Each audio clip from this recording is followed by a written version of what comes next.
హైదరాబాద్లోని సరోజినీదేవి కంటి హాస్పిటల్కు బాధితులంతా కూడా క్యూ కడుతూ ఉన్నారు. దీపావళి పటాకులు పేలుస్తూ గాయపడిన వారికి చికిత్స అక్కడ కొనసాగుతోంది. నలుగురికి ఇప్పటికే సర్జరీ పూర్తి చేశామంటున్నారు వైద్యులు. సరోజినీదేవి హాస్పిటల్ నుంచి మా ప్రతినిధి సుజాత పూర్తి డీటెయిల్స్ అందిస్తారు.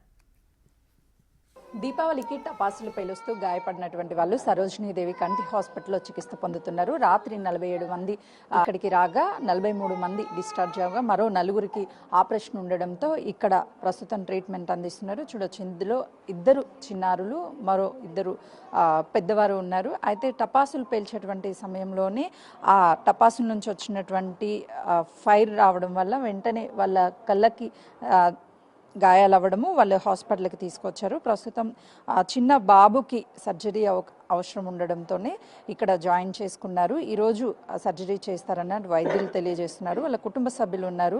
చెప్పండి, ఎలా గాయమైంది? ఇక్కడ టపాలు బేలంగా ఇట్లా పడేసేటప్పుడు అందులో నుంచి కంట్లోకి అది కంట్లోకి వచ్చి రెప్పని ఇట్లా లోపల పలిగిపోయింది. ఎక్కడి నుంచి వచ్చారు మీరు? మాది మండలం బాన్సువాడ, జిల్లా కామారెడ్డి. అయితే బాన్సువాడ పట్టమంటే నిజామాబాద్కి వచ్చినాం. నిజామాబాద్ పట్టమంటే మరి ఈ హైదరాబాద్ తీసుకెళ్ళానంటే ఇక్కడ వచ్చినాం సార్. మేడం, ఏ టైంకి జరిగింది ఇది? ఇది నిన్న నైట్ 8 గంటలకు. డాక్టర్స్ ఏం చెప్తున్నారు? సర్జరీ అవసరం అని చెప్తున్నారు. సర్జరీ ఆపరేషన్ చేయాలని అంటారు మేడం. ఎప్పుడు చేస్తామని చెప్తున్నారు? ఇంకా టైం చెప్పలేము. టైం గ్లూకోజులు గ్లూకోజులు పెట్టిర్రు. ఇంకా టైమింగ్ ఏం చెప్పలేరు. ఇంకా ఇప్పుడు బాబు ఏమన్నా మాట్లాడుతున్నాడా? ఫుడ్ బిడ్ ఏం పెట్టకద్దన్నారు, నీళ్ళు బిల్ ఏం తాగద్దన్నారు, ఆపరేషన్ చేస్తామన్నారు. అదే నీళ్ళు బిల్ ఏం తాపిస్తలేము, ఏం చేపిస్తలేము. ఎట్లుందమ్మా ఇప్పుడు? సీరియస్ గానే ఉంది మేడం కండిషన్. ఎట్లా అంటే ఆయన డ్యూటీకి పోయింది. డ్యూటీకి పోతే మోకిల కాడ టపాకాయ వచ్చి కండ్ల పడ్డది. బ్లడ్ వచ్చింది. కొంచెం కన్ను గుడ్డు అనేది మొత్తం పలిగిపోయింది లోపల. బండి మీద ఉన్నప్పుడే. ఇప్పుడు డాక్టర్లు వచ్చి సర్జరీ చేశారా ఏం చేశారా తెలియదు. ఎట్లా ఉందండి ఇప్పుడు? ఏం జరిగిందంటే బండి మీద వెళ్ళేటప్పుడు అటు గాగుల్స్ కావచ్చు, లేకపోతే హెల్మెట్ కానీ ఏం లేదా? హెల్మెట్ ఉంది.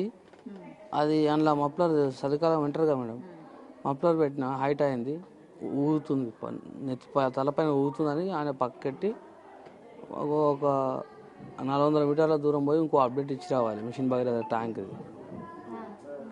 నేను మా కొలికు ఇద్దరం పోతున్నాము. ఈ రోడ్ సైడ్ అందుకెళ్ళి అవతలకి వచ్చి టన్ను మంది కలిగింది. రాయా మరి అది బాంబా తలగానే మా కొలికి చెప్పిన బండి దిగి కన్నుకి ఏమైనా చూడంటే చూసి అన్న గుడ్డు పోయింది. డాక్టర్స్ సర్జరీ చేస్తామని చెప్పారు. ఇక్కడికి వచ్చేసినాము. అంటే బైక్ మీద వెళ్తున్నటువంటి సమయంలో అక్కడ రోడ్డు మీద క్రాకర్స్ కాలుస్తున్నటువంటి వాళ్ళ నుంచి వచ్చినటువంటి టపాసులు పేలి కంటికి దెబ్బ తాకింది. రాత్రి 12 గంటల ప్రాంతంలో హాస్పిటల్కి ఇక్కడికి రాగానే డాక్టర్స్ సర్జరీ చేయాలని చెప్పడంతోనే అడ్మిట్ అయ్యామని చెప్తున్నారు. అంటే ఈరోజు నలుగురికి సర్జరీస్ ఉంటున్నాయి. సర్జరీ అయిపోయినటువంటి తర్వాత 5 రోజుల పాటు వాళ్ళని అబ్జర్వేషన్లో ఉంచి ఆ తర్వాత ఇంటికి పంపిస్తామన్నట్టు వైద్యులు చెప్తున్నారు. ఇప్పటికే వైద్యులు కూడా ఈ టపాసులు పేల్చేటువంటి సమయంలో ఎవరు దగ్గరికి వెళ్లకుండా చేతులతో టపాసుల్ని పేల్చడము, అలాగే బైక్స్ మీద వెళ్ళేటప్పుడు కూడా జాగ్రత్తలు తీసుకోవాలని చెప్తున్నారు. వచ్చినటువంటి కేసెస్ కూడా అలాంటివే వచ్చాయి. కెమెరామెన్ పరశురామ్తో సుజాత, సరోజినీదేవి కంటి హాస్పిటల్.